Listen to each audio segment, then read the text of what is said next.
If you pull that trigger, you'll be killing the only person in this world who has your soul," the boy whispered, his voice small but steady against the freezing rain. Silas Vane did not move. He was a man carved from obsidian and bad intentions, the undisputed sovereign of a city that bled neon and shadows. At 35, he had outlived his mentors, buried his enemies, and incinerated his own capacity for mercy. He stood on the marble balcony of his fortress-like estate, the Vane monolith, staring down the barrel of a customized silver point .45 caliber pistol. The security alarms were still screaming, a high-pitched digital wail that usually signaled a coordinated hit by the rival syndicate. His guards were already scouring the perimeter, but the breach hadn't come from the gates. It had come from the old servants' tunnel, a passage erased from the blueprints a decade ago. And standing there, drenched to the bone in a tattered, oversized coat, was a child. "Who sent you?" Silas's voice was a low, dangerous rasp. It was the sound of a blade sliding over silk. "Was it the Italians? Did they think I wouldn't shoot a kid? They've forgotten who I am." The boy didn't flinch. He took a step forward, his boots squelching on the expensive stone. He looked no older than 6, his face pale and smudged with the grime of the city's lower docks. But it was his posture that gave Silas pause. The boy didn't cower. He stood with a spine of iron, shoulders squared, mimicking the very man who was threatening to end his life. "Open the door, Silas," the boy said. The use of his first name was a death sentence. No one called him Silas. He was Mr. Vane. He was the ghost, and he was the master of the monolith. To the world, Silas Vane was a myth. To his enemies, he was an inevitability. "You have 3 seconds to tell me who your handler is," Silas growled, his finger tightening on the trigger. The cold rain lashed at his face, but his hand was rock steady. 3, 2. "My mama said if the world turned black, I should find the man with my eyes," the boy interrupted, his voice rising above the storm. "She said the Vane bloodline doesn't just run through veins. It burns in the iris. Look at me, Silas. Look at the glass." Silas froze.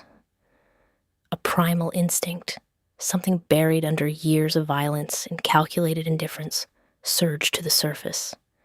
He stepped forward, the motion predatory and swift, and grabbed the boy by the shoulder, spinning him toward the harsh glow of the security floodlights. And the pistol nearly slipped from Silas's grip. The boy's eyes weren't brown or green or the common blue of the masses. They were a piercing, hauntingly vivid electric blue, the color of a lightning strike trapped in a marble. It was a genetic anomaly, a glass bloodline trait that had been the signature of the Vane family for 4 centuries.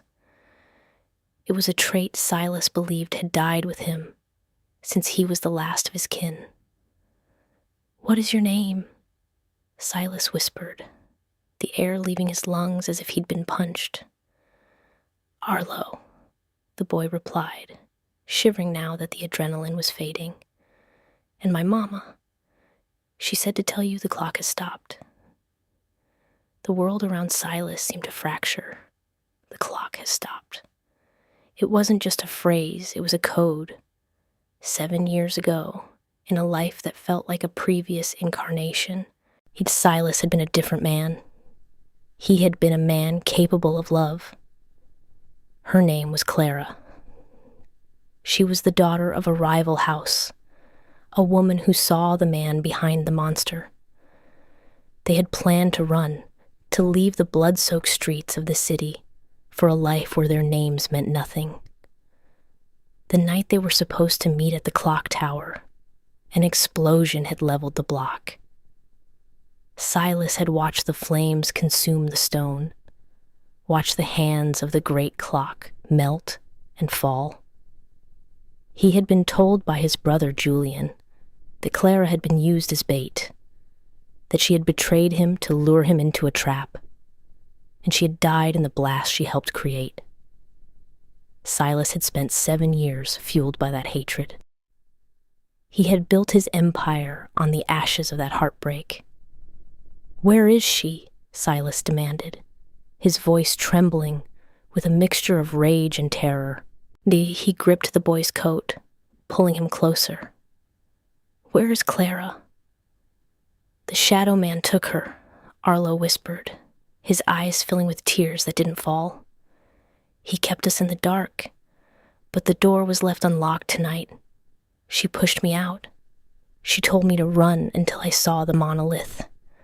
She said you were the only monster big enough to kill the shadow man." Suddenly, the heavy oak doors behind them swung open. Julian Vane, Silas's younger brother and right-hand man, stepped out onto the balcony, flanked by 2 armed sentries. Julian was the image of refined lethality, dressed in a charcoal suit, his hair perfectly slicked back, a contrast to Silas's rugged, rain-soaked fury. "Silas, what is this?" Julian shouted over the wind, his eyes scanning the scene. When his gaze landed on Arlo, for a split second, a mask of pure, unadulterated horror flickered across his face before being replaced by a look of concerned confusion. "A brat? How did a stray get past the sensors? Move aside, brother. I'll have the guards relocate him." "He has the eyes, Julian," Silas said, not turning around. Julian stepped closer, his boots clicking rhythmically. "Eyes? Silas, you're tired. The stress of the syndicate negotiations is getting to you. It's just a trick. A high-tech contact lens, perhaps. A plant by the Italians to get inside your head." He knew the code. Silas turned then, his electric blue eyes clashing with his brother's darker, envious ones. He knew about the clock. He knew her name. Julian laughed, a dry, hollow sound. Coincidence? Or a very well-informed spy? "Give him to me, Silas. I'll interrogate him personally. Now we need to know who is using your past as a weapon against us." Silas looked down at Arlo. The boy was staring at Julian with a look of recognition. Not of love, but of pure, visceral fear.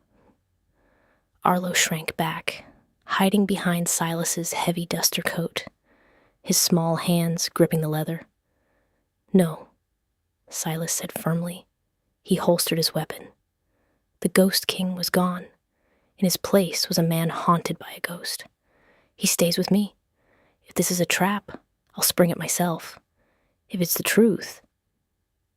Silas's voice dropped to a whisper that promised a massacre. "Then the city is going to burn until I find the man who kept my son in the dark." Julian stood paralyzed on the balcony as Silas led the boy inside. The rain continued to pour, washing away the footprints of the child who had just upended an empire. As the doors clicked shut, Julian reached into his pocket and pulled out a burner phone, his knuckles white. The asset escaped. Julian hissed into the receiver. "The boy is with Silas. Initiate the blackout protocol. We move tonight, or we all hang from the rafters." Inside the warm, opulent halls of the monolith, Silas watched the boy marvel at the lights. He looked at the child who carried his face, his eyes, and his blood. The mystery had just begun, and the betrayal was already smelling like the smoke of 7-year-old fires. The interior of the Vane monolith was a cathedral of cold glass and silent stone. But as Silas led Arlo through the grand foyer, the boy's presence felt like a thermal charge melting the frost. Silas watched the child from the corner of his eye. Arlo didn't look at the priceless Renaissance paintings or the gold leaf molding. He looked at the shadows in the corners. His small body tensed, as if expecting a blow from the darkness. "Sit," Silas commanded, though his voice lacked its usual razor edge. He pointed to a deep, velvet armchair that made the boy look even smaller. Silas signaled to his head of staff, a woman who had seen 3 generations of vain brutality, to bring warm milk and food. "And a blanket," Silas added, almost as an afterthought. "The heavy one." As the boy began to eat with a desperate, frantic hunger that made Silas's chest tighten, Silas knelt on the floor. It was a position of vulnerability he hadn't assumed in a decade. He reached for the tattered coat Arlo had been wearing. "The Shadow Man," Silas began, his voice low.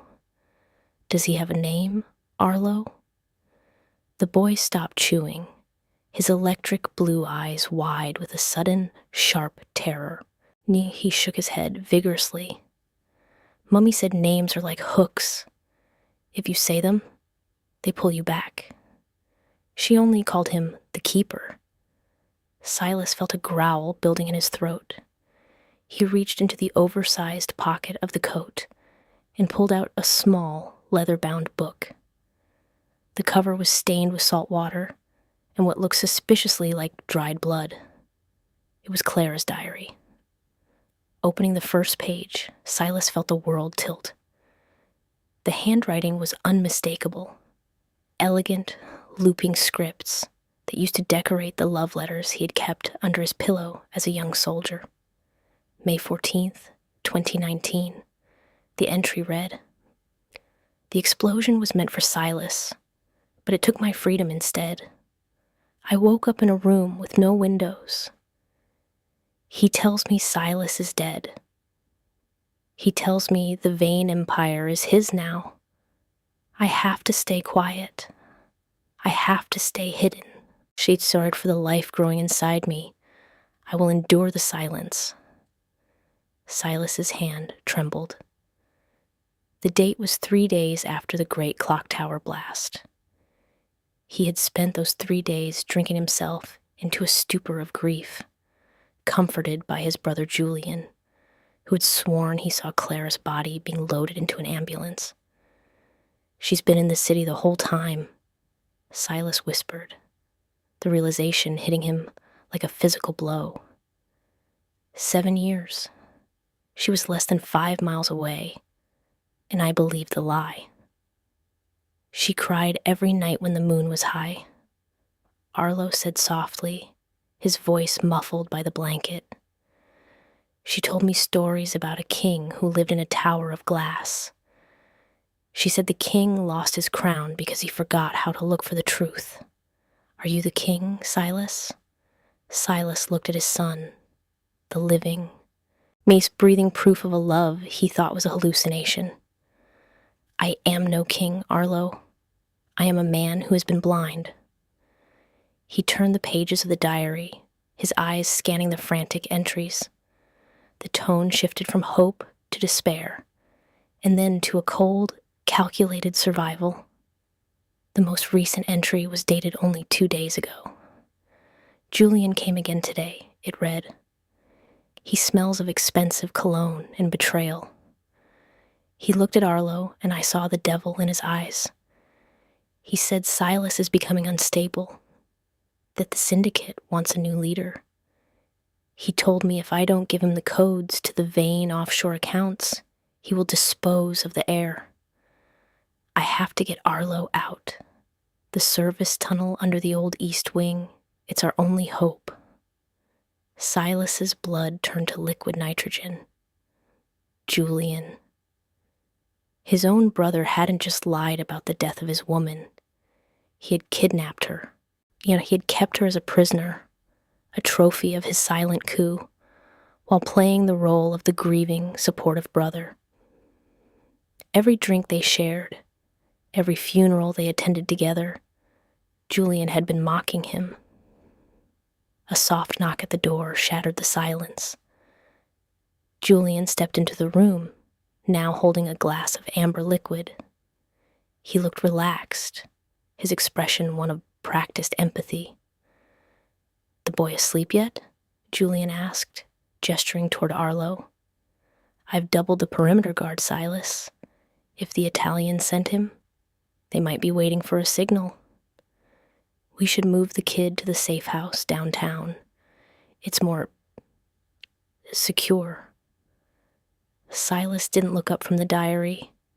He kept his back to his brother, his muscles coiled like a predatory cat. "The safe house, Julian? Or the basement of the old East Wing?" The silence that followed was heavy, suffocating.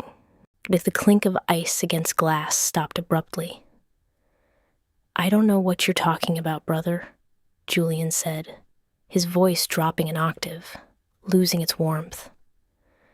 Silas stood up slowly, turning to face the man he had trusted with his life. He held up the diary. "She writes about you, Julian. She writes about the shadow man who smells of expensive cologne. She writes about the man who threatened to kill our bloodline for a set of bank codes." Julian didn't flinch. Instead, a slow, dark smile spread across his face, a smile that didn't reach his eyes. He set the glass down on a marble-side table. "I always knew your sentimentality would be your undoing, Silas. You were the Ghost King, the terror of the North Side. But look at you now, kneeling at the feet of a gutter rat." "He is my son," Silas roared, the sound vibrating the glass walls of the monolith. "He is a liability," Julian countered, stepping forward, his eyes flashing with a lifetime of resentment.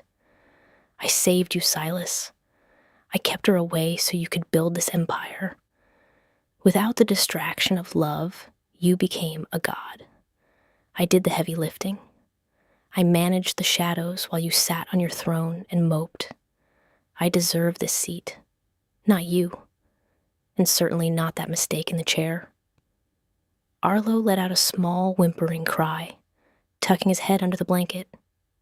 "You didn't save me," Silas said, his voice dangerously calm now, the calm before a hurricane. "You robbed me. You stole 7 years of my son's life. You stole her light. And for what? For a throne made of glass?" Julian reached into his jacket, but Silas was faster. In one blurred motion, Silas had his brother pinned against the wall, his forearm crushed against Julian's throat. "Where is she?" Silas hissed. "Tell me where she is, or I will make sure you never see the sun again." Julian gasped for air, a manic glint in his eyes. "Go ahead, kill me. If my heart stops, the blackout protocol completes. The syndicate is already outside the gates, Silas. I sold them the codes an hour ago. They don't want a king who has a heart. They want a king they can control. And since I'm the one with the keys, they've chosen me." Suddenly, the lights in the monolith flickered and died. The hum of the high-tech security system groaned to a halt. Red emergency lights bathed the room in the color of blood. From the distance, the sound of heavy boots shattered the front gates. The betrayal was no longer a secret. It was an invasion. Silas looked at the terrified boy in the chair, then at his treacherous brother. The professional betrayal was complete, but the domestic noir had just turned into a war. "Arlo," Silas called out into the red-tinted gloom. "Come to me. We're leaving." "You won't get past the foyer," Julian wheezed, laughing through his bruised throat. "The Ghost King is dead. Long live the traitor." Silas didn't answer. He scooped Arlo up with one arm, his other hand gripping his pistol. He didn't care about the empire anymore. He didn't care about the money. He had seen his own eyes in the face of a child, And for the first time in his life, Silas Vane had something worth fighting for. That wasn't a shadow. The red emergency lights pulsed like a dying heart, casting long, distorted shadows across the marble floors. No, Silas held Arlo tightly against his chest with one arm, his other hand gripping his customized .45. The monolith, once his sanctuary, now felt like a tomb. "Silas, look," Arlo whispered, his small hand pointing toward the grand staircase. A dozen laser sights, thin crimson needles of light, danced across the walls. The Syndicate's elite eraser squad had breached the inner sanctum. These weren't just soldiers. They were men Silas had trained himself. Men who had sworn loyalty to the Vane name. Now, they were hunting the man who gave them their power. "Stay low, Arlo. Do not let go of my neck," Silas commanded, his voice a low vibration that the boy felt in his bones. Silas didn't head for the front door. He knew Julian's blackout protocol would have electrified the main exits. Instead, he dove behind a heavy mahogany desk as a hail of suppressed gunfire shattered the glass partitions behind them. The sound was like 1,000 crystal bells breaking at once. "You can't hide him forever, Silas," Julian's voice boomed over the estate's intercom, distorted and haunting. "The Syndicate wants the boy. They want the bloodline purged. Give him to me, and I'll let you walk out of the city alive. One last mercy from a brother." Silas ignored the bait. He reached into Arlo's damp shirt and felt something hard against the boy's chest. It was a small silver locket, shaped like a shield. "My mama said never to take this off," Arlo panted, his eyes wide as he watched Silas's face. "She said it holds the keys to the kingdom." Silas used his knife to pry the locket open. He expected a photo of Clara. He expected a lock of hair. Instead, he found a gleaming, microscopic circuit board.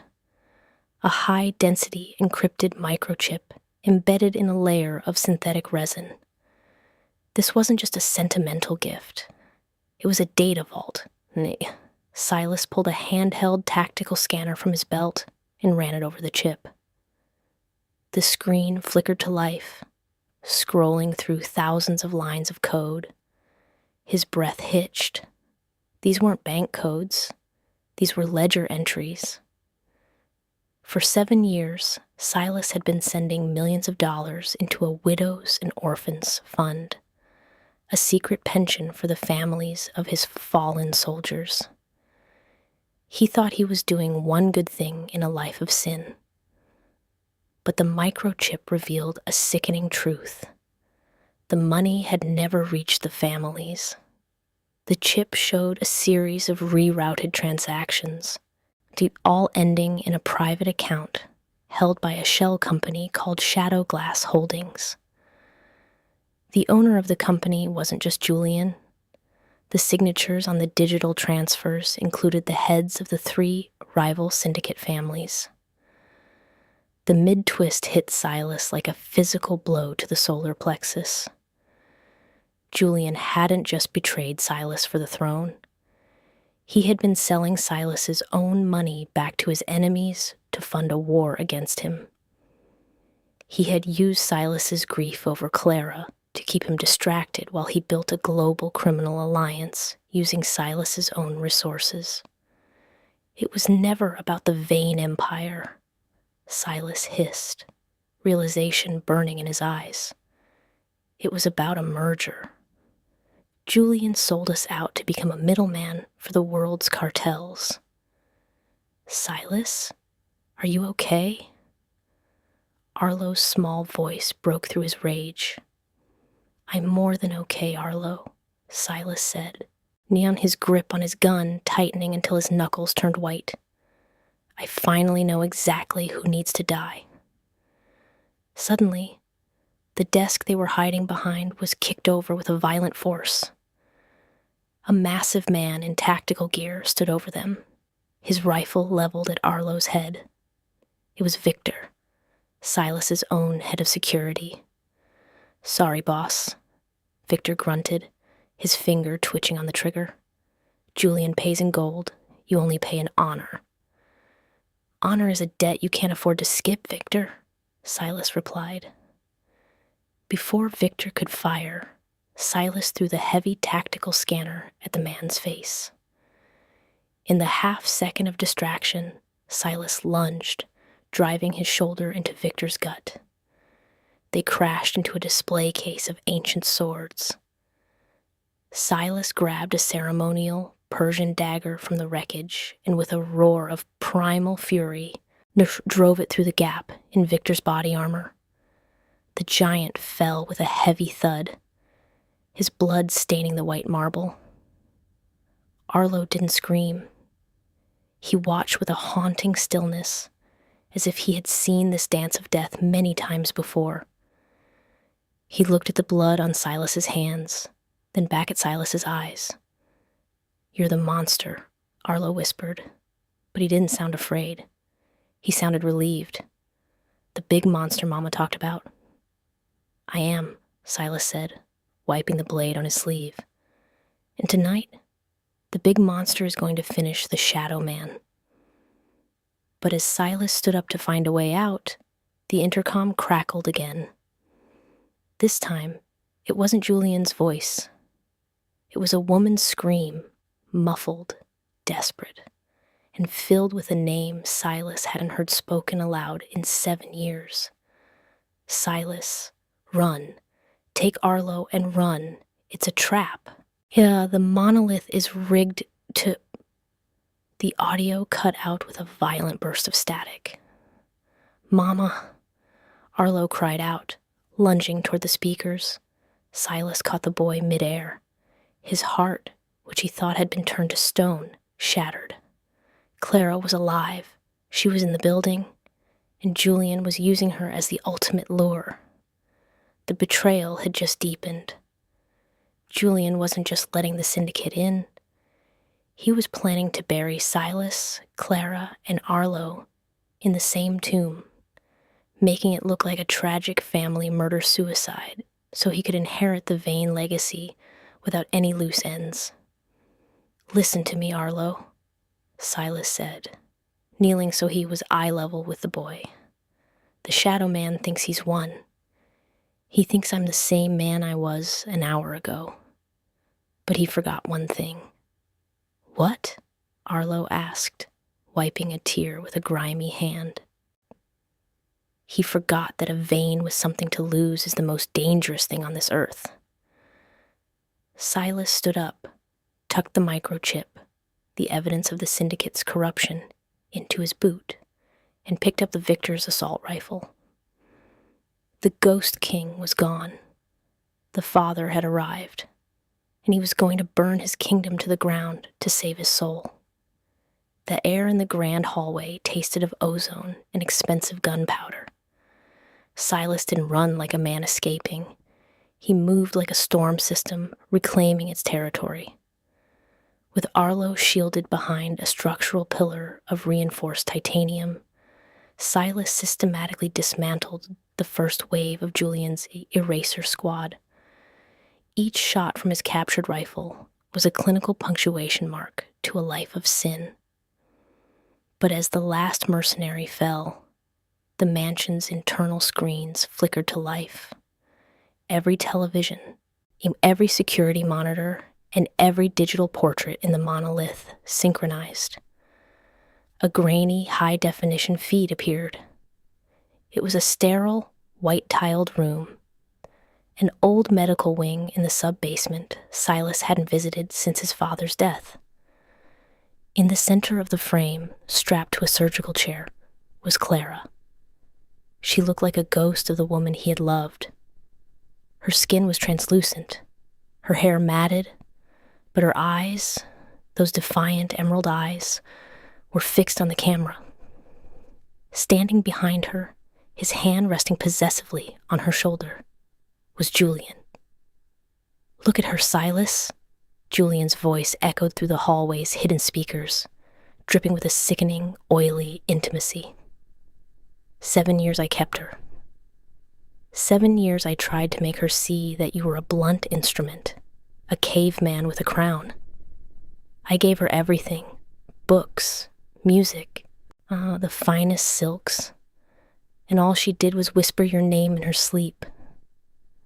Silas felt a roar building in his chest, a tectonic shift of rage that threatened to crack his ribs. Julian, if you touch her, there isn't a hole in this hellish earth deep enough to hide you from me. Oh, I'm past touching her, brother, Julian laughed, and the sound was the snap of a dry bone. You see, the syndicate didn't just buy the bank codes. They bought the legacy. They don't want a ghost king. They want a martyr. And what's more tragic than the great Silas Vane dying in a fire, having murdered his treacherous wife and bastard son in a fit of paranoid rage? The bigger betrayal crystallized. Julian wasn't just taking the throne. He was rewriting history. He was going to erase Silas's humanity and replace it with a lie that would last a century. You wait for the signal, Julian whispered into the camera, looking at someone off-screen. Suddenly, the monolith's floor groaned. Heavy, automated steel shutters slammed down over every window and door in the hallway, sealing Silas and Arlo in a lightless corridor. Then came the hiss. Gas? Silas muttered, pulling his shirt over his nose. He grabbed Arlo, lifting him high. Arlo, breathe into my jacket, now. No, Julian's voice returned, shadowed by the sound of a countdown timer. Not gas, Silas. Thermite. I've rigged the ventilation with incendiary charges. In 60 seconds, this monolith becomes a crematorium. And the best part? The world will think you lit the match. Silas looked at the steel shutters. They were 4 inches of solid, blast-resistant alloy. Even with his rifle, he couldn't dent them. He looked at Arlo, Nen, whose small face was buried in Silas's chest, his tiny hands shaking against the leather of the holster. Silas. Arlo's voice was tiny, muffled by the cloth. The glass. Mama said the glass is the weak point. Silas looked up at the ceiling. It wasn't glass. It was a solid concrete vault. But then he remembered the architecture. The monolith was built on the foundations of an 18th century cathedral. The rose window, Silas breathed. Above the modern drop ceiling was the original architecture. He didn't have time to climb. He looked at the dead mercenary at his feet. The man was carrying a breaching charge, a door kicker explosive, designed to vaporize locks. Hold your breath, Arlo. Close your eyes. Silas slapped the charge against the base of the titanium pillar. He didn't run for cover. He used his own body as a shield, near wrapping himself around Arlo as he hit the detonator. Boom. The shockwave rattled Silas's teeth, and the smell of sulfur filled his lungs.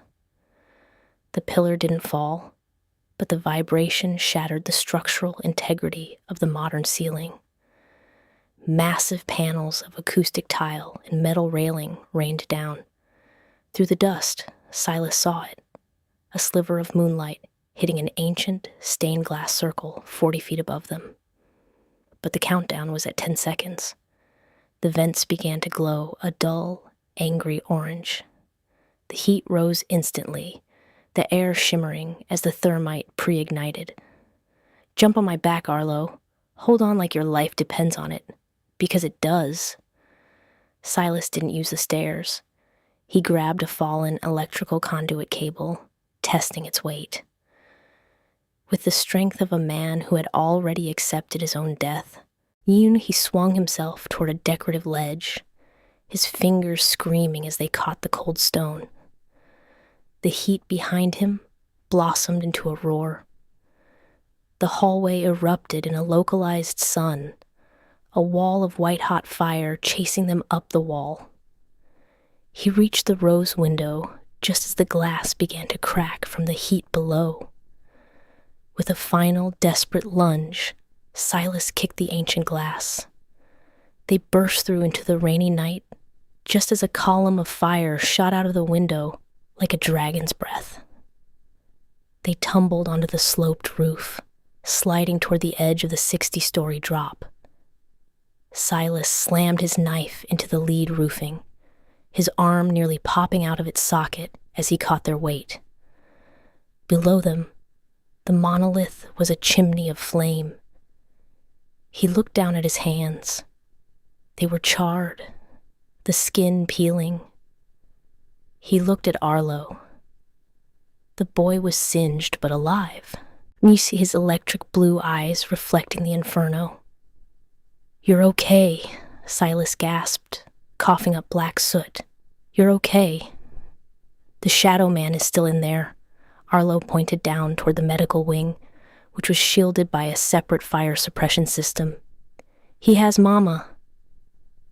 Silas stood up on the rain-slicked roof. The Syndicate helicopters were circling the building now, their searchlights cutting through the smoke. They were looking for corpses. They weren't expecting a ghost to rise from the flames. Silas reached into his boot and pulled out the microchip, the proof of the Syndicate's double-crossing. He looked at the helicopters, then at the burning home he had spent his life building. "He wanted a martyr," Silas whispered, his voice turning into a serrated edge of pure vengeance. But I'm going to give him a monster." The bigger betrayal was no longer Julian's to control. Silas knew that the only way to save Clara was to die in the eyes of the world, only to move through the shadows like the reaper he was born to be. "Arlo," Silas said, handing the boy a backup pistol he had hidden in his ankle holster. "Do you know how to use this?" "No," the boy whispered. "Good. Don't. Just hold it. If anyone who isn't me or your mother touches you, you pull that lever. Do you understand?" The boy nodded, his face hardening into a mask that mirrored Silas's own. The vein bloodline didn't just burn in the iris, it froze in the heart when the world turned to ash. Silas stood at the edge of the roof, looking down into the heart of the fire. The final confrontation was coming, and justice would be written in blood. No, the descent was not a fall. It was an execution. Silas used a heavy-duty, industrial, rappelling line he'd snatched from a dead mercenary's kit, swinging through the thick, oily smoke that rose from the monolith's shattered windows. Arlo was strapped to his chest with a tactical harness, the boy's small heart drumming a frantic, rhythmic war beat against Silas's sternum.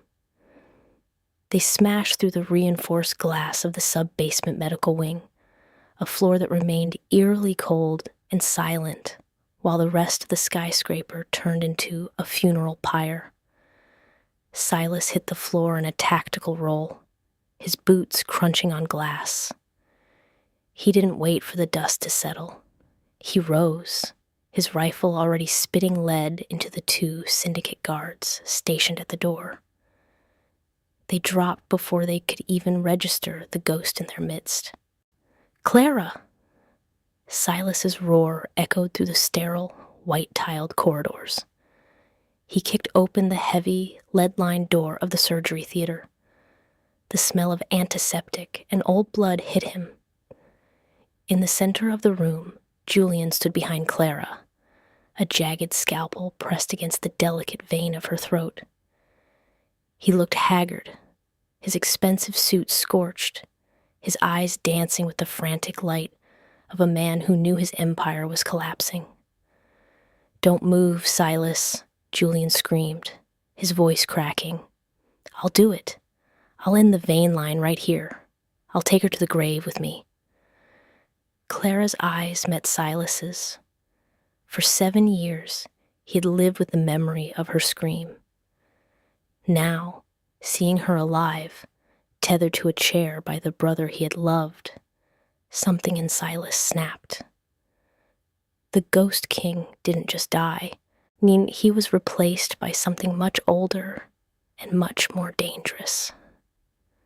"You already killed her, Julian," Silas said, his voice a terrifying low whisper that seemed to come from the walls themselves. "The day you locked her in this room, you murdered the brother I used to be. You're standing in a room with a dead man, and dead men have nothing to lose." Silas slowly unbuckled Arlo from his chest, setting the boy down behind a steel medical cabinet. "Stay there, Arlo. Close your eyes. Don't open them until I say your name."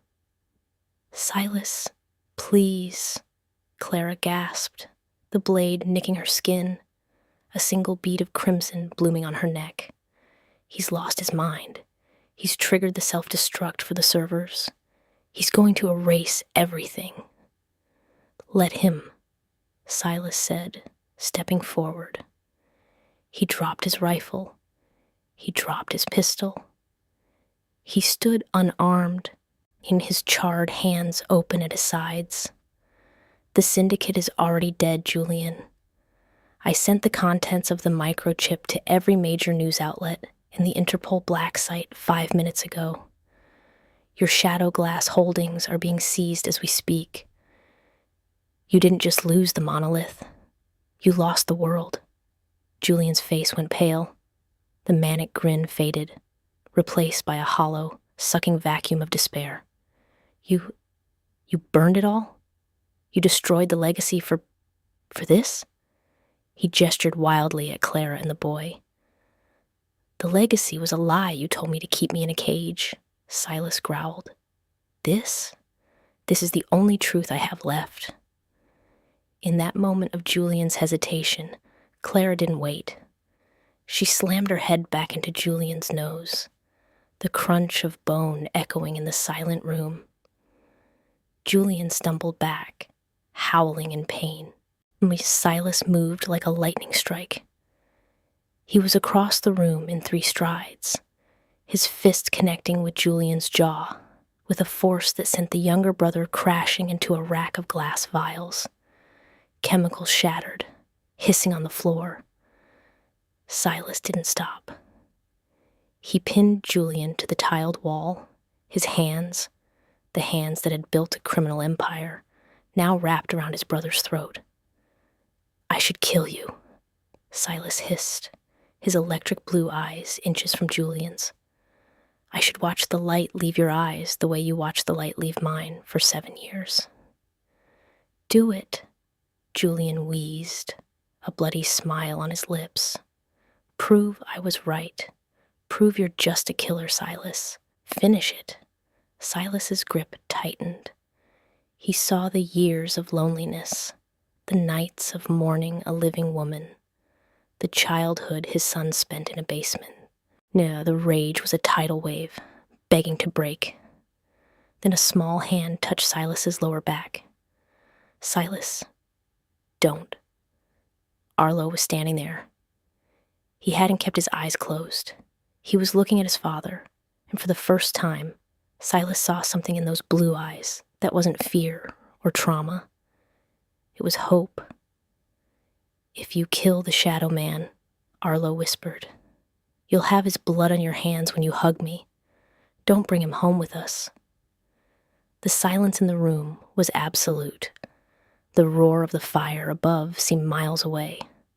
Silas looked at his son, the morally pure heart of a bloodline that had been corrupted for generations.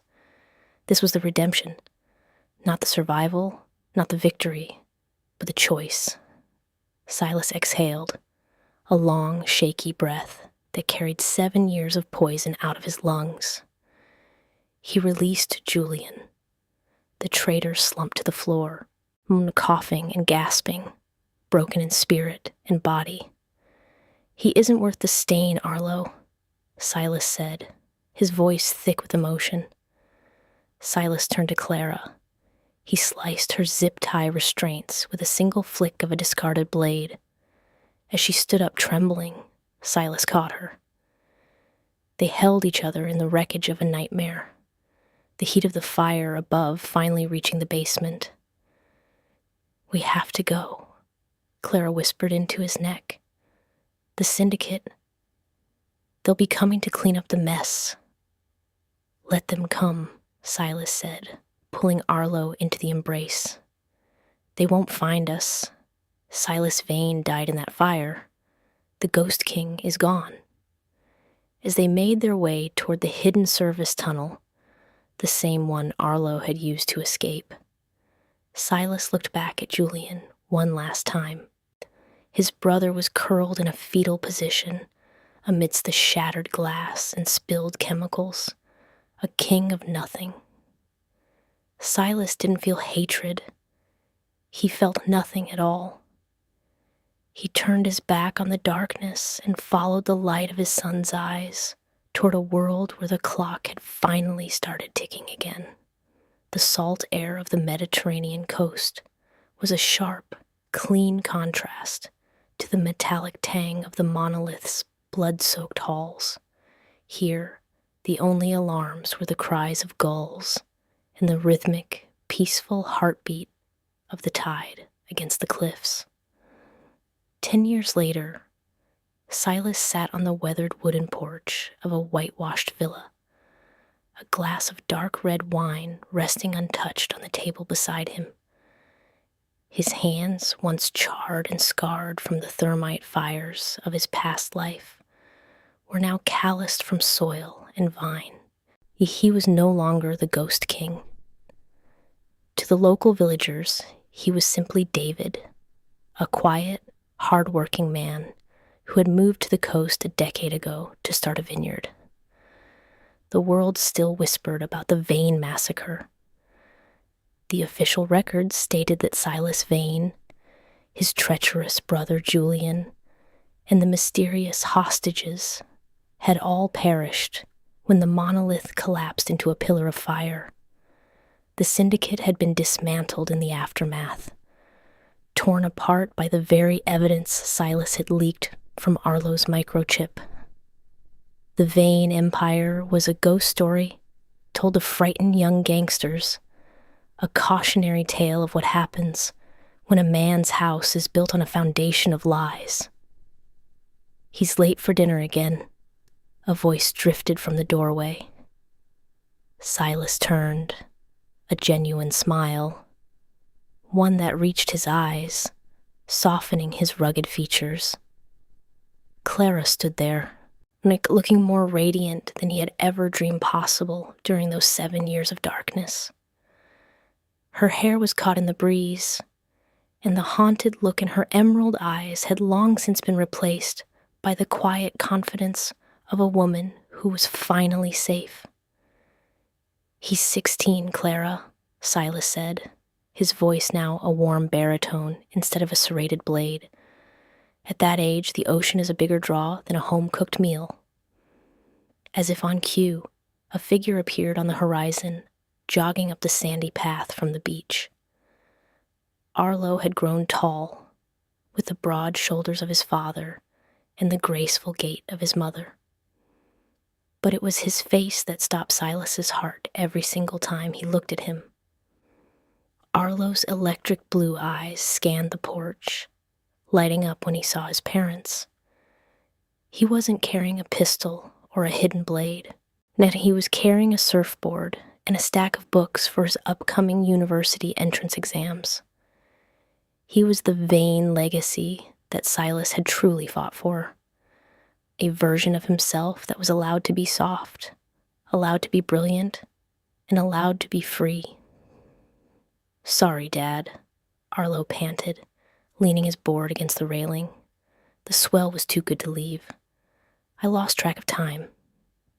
Silas stood up, clapping a hand on his son's shoulder. He felt the strength there, the lack of tension, the absence of the ghost he had once been. "The clock doesn't stop for anyone, Arlo, but at least now we're the ones holding the gears." They walked inside together, the sounds of laughter and the clink of silverware filling the small, sun-drenched kitchen. There were no guards at the gate. There were no hidden cameras in the vents. There was only a family, a chosen, hard-won family that had survived the fire to find the light. Silas looked out the window one last time as the sun dipped below the horizon, painting the sky in the shades of violet and gold. He thought of the little boy who had stood in the rain 10 years ago and dared to ask a monster to open the door. By opening that door, Silas hadn't just saved a child. He had invited his own soul back inside. The Ghost King was dead. And for the first time in his life, Silas Vane was truly, deeply alive. True justice isn't always found in a courtroom. Sometimes it's found in the courage to walk away from power to protect the people you love. If this story touched your heart and you believe that everyone deserves a second chance at redemption, please like this video and subscribe to join our storytelling family. We want to hear from you. Have you ever had to close a door on your past to find your future? Share your thoughts and your own stories of chosen family in the comments below. Your support allows us to keep bringing these intense, emotional journeys to life. Thank you for watching. And remember, sometimes the greatest strength is knowing when to let the fire burn the old world away.